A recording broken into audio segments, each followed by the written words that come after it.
ఓం మహాగణపతే నమః. నవంబర్ మాసంలో ద్వాదశ రాశుల వారికి రాశి ఫలితాలు ఏ విధంగా ఉన్నాయో చూద్దాము. ముందుగా ఈ నవంబర్ మాసంలో ఉన్నటువంటి గ్రహస్థితిని ఒకసారి మనం గమనించినట్టయితే ఈ మాసంలో ముఖ్యంగా మనకి గురువు కర్కటక రాశిలో సంచారం చేస్తున్నాడు. అదేవిధంగా శని మీనరాశిలోను, రాహు మనకి కుంభరాశిలోను, అదేవిధంగా కేతువు సింహరాశిలో సంచారం చేస్తున్నాడు. ఇవి దీర్ఘకాలికంగా సంచారం చేసేటటువంటి గ్రహాలు. ఇక ఈ మాసంలో ముఖ్యమైనటువంటి గ్రహ మార్పును కనుక మనం చూసినట్టయితే ఈ మాసంలో శుక్రుడు ముఖ్యంగా తులారాశిలో సంచారం చేస్తున్నాడు. ఈ మాసం మొత్తము దాదాపుగా శుక్రుడు ఈ రాశిలోనే సంచారం చేస్తాడు.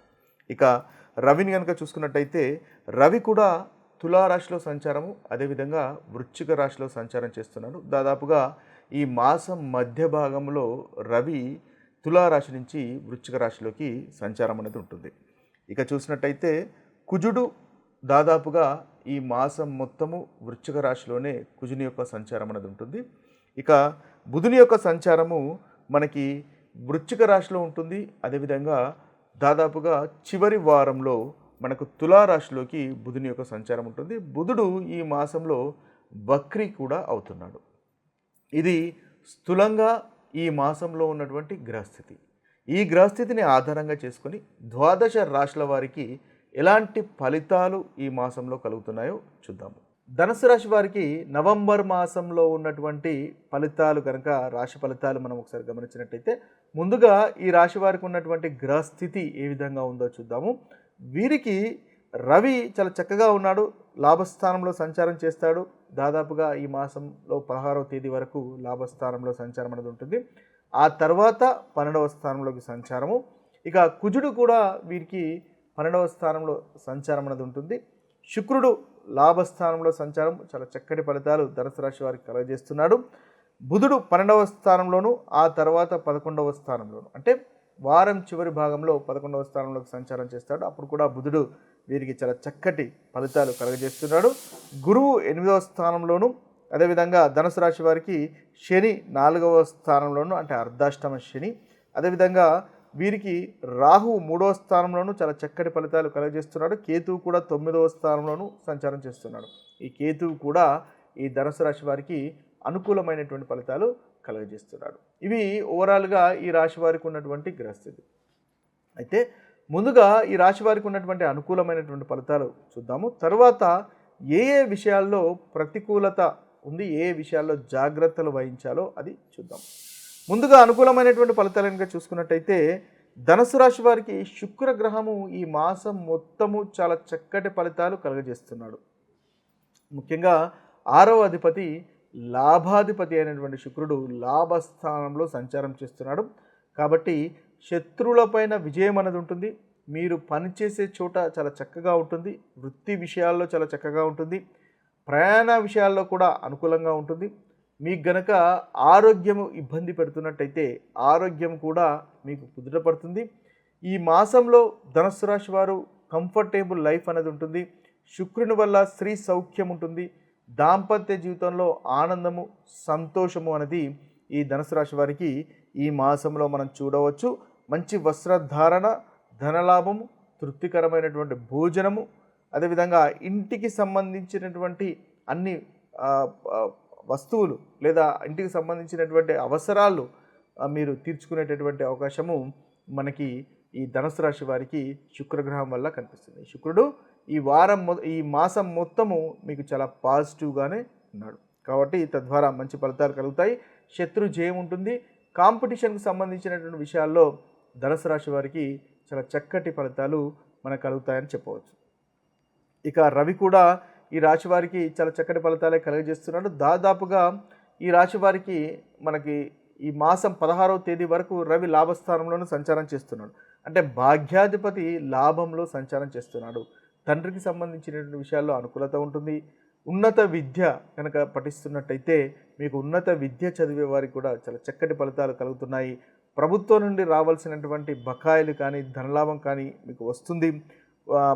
మీకు కుటుంబ సభ్యులతో సంతోషంగా ఉంటారు. పదోన్నతికి సంబంధించిన విషయాల్లో అనుకూలత ఉంది.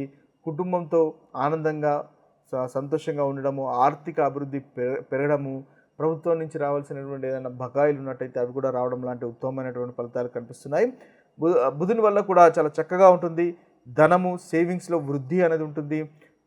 తన మీ యొక్క మాట ద్వారా అంటే బుధుడు సప్తమాధిపతి, అదేవిధంగా దశమాధిపతి మీకు లాభస్థానంలో సంచారం చేస్తున్నాడు. వారం చివరి భాగంలో ఏదైతే వ్యాపారంలో కానీ తర్వాత మీ యొక్క పార్ట్నర్కి సంబంధించినటువంటి విషయాల్లో కానీ లాభదాయకంగా ఉంటుంది. వ్యాపారంలో మీ యొక్క వాక్కు ద్వారా కొనడము, అమ్మడం లాంటి విషయాల్లో చాలా చక్కటి ఫలితాలు మీకు కలుగుతాయి. ముఖ్యంగా వ్యాపారం అనేది ఈ యొక్క మాసంలో చివరి వారంలో చాలా చక్కగా అనుకూలంగా ఉంటుంది అని మనం చెప్పవచ్చు. అయితే దూర ప్రాంతం నుంచి కూడా మంచి శుభవార్తలు వినేటటువంటి అవకాశాలు కూడా మనకి ఈ మాసంలో అధికంగా గోచరిస్తున్నాయి. ఓవరాల్గా చూసినట్టయితే మీకు చాలా చక్కటి ఫలితాలే ధనుస్సు రాశి వారికి నవంబర్ మాసంలో కలుగుతున్నాయి. ఇక జాగ్రత్తగా కనుక ఒకసారి మనం చూసుకున్నట్టయితే కుజుడు అంతగా అనుకూలంగా లేడు. అయితే కుజుడు పంచమాధిపతి ధనుసు రాశి వారికి, అదేవిధంగా 12వ స్థానాధిపతి 12వ స్థానంలో సంచారం చేస్తున్నాడు. ఖర్చులు ఉండే అవకాశం కనిపిస్తుంది. అయితే ఈ ఇంటికి సంబంధించినటువంటి విషయాల్లో కానీ, ప్రాపర్టీస్కి సంబంధించినటువంటి విషయాల్లో కానీ కాస్త ఖర్చులు, కన్స్ట్రక్షన్కి సంబంధించినటువంటి విషయాల్లో ఖర్చులు మనకు పెట్టేటటువంటి అవకాశాలు మనకు కనిపిస్తున్నాయి. ముఖ్యంగా తండ్రితో కానీ సంతానంతో కానీ కాస్త గొడవలు ఉండే అవకాశాలు ఉన్నాయి. హై స్టేటస్ వారితో అగ్రెసివ్గా ఉండకండి. రెండవ భాగంలో ముఖ్యంగా ఈగోయిస్టిక్గా ఉండకండి. తద్వారా చక్కటి ఫలితాలు మీకు ఈ ధనుసు రాశి వారికి ఈ మాసంలో కలుగుతాయి. ఇవి స్థూలంగా ఈ రాశి వారికి ఉన్నటువంటి రాశి ఫలితాలు. ధనుసు రాశి వారికి నవంబర్ మాసంలో ఉన్నటువంటి పరిహారాలు కనుక ఒకసారి చూసినట్టయితే ధనుసు రాశి వారికి ముఖ్యంగా కుజుడు 12వ స్థానంలో సంచారం చేస్తున్నాడు. ఇది అంతగా అనుకూలంగా లేదు. కాబట్టి కుజునికి సంబంధించినటువంటి పరిహారాలు కనుక చేసుకున్నట్టయితే మంచి ఫలితాలు కలుగుతాయి. పంచమ స్థానం పంచమాధిపతి, అదేవిధంగా 12వ స్థానంలో సంచారం చేస్తున్నాడు. అంటే మనకి సంతానానికి సంబంధించినటువంటి ఇబ్బందులు, ఇన్వెస్ట్మెంట్స్ వల్ల కలిగేటటువంటి ఇబ్బందులు ఉన్నాయి. కాబట్టి కుజునికి సంబంధించినటువంటి మంత్రాన్ని ఏదైతే మనకి కుజునికి సంబంధించినటువంటి మంత్రము, అదేవిధంగా హనుమంతుని పూజ చేయడం వల్ల కూడా మీకు చక్కటి ఫలితాలు మనకు ఈ వృశ్చిక రాశి వారికి కలుగుతాయి. కుజుని యొక్క మంత్రము ఓం క్రాం క్రీం క్రౌం కుజాయ నమః అనేటటువంటి మంత్రాన్ని 108 సార్లు కనుక ప్రతి మంగళవారం పఠించినట్టయితే ధనుసు రాశి వారికి చక్కటి ఫలితాలు కలుగుతాయి. లేదా హనుమంతుని పూజించండి, హనుమాన్ చాలీసా పఠించండి, సుందర కాండ పారాయణము ప్రతిరోజు చేయండి. తద్వారా నవంబర్ మాసంలో ఈ ధనుసు రాశి వారికి కలుగుతున్నటువంటి ప్రతికూలమైనటువంటి ఫలితాలు తొలగించుకోవచ్చు. అదేవిధంగా 12వ స్థానంలో ముఖ్యంగా మ్యారిటల్ అంటే వివాహానికి సంబంధించినటువంటి ఇబ్బందులు, దంపతుల మధ్య మనస్పర్ధలు కలిగేటటువంటి అవకాశాలు మనకు కనిపిస్తున్నాయి.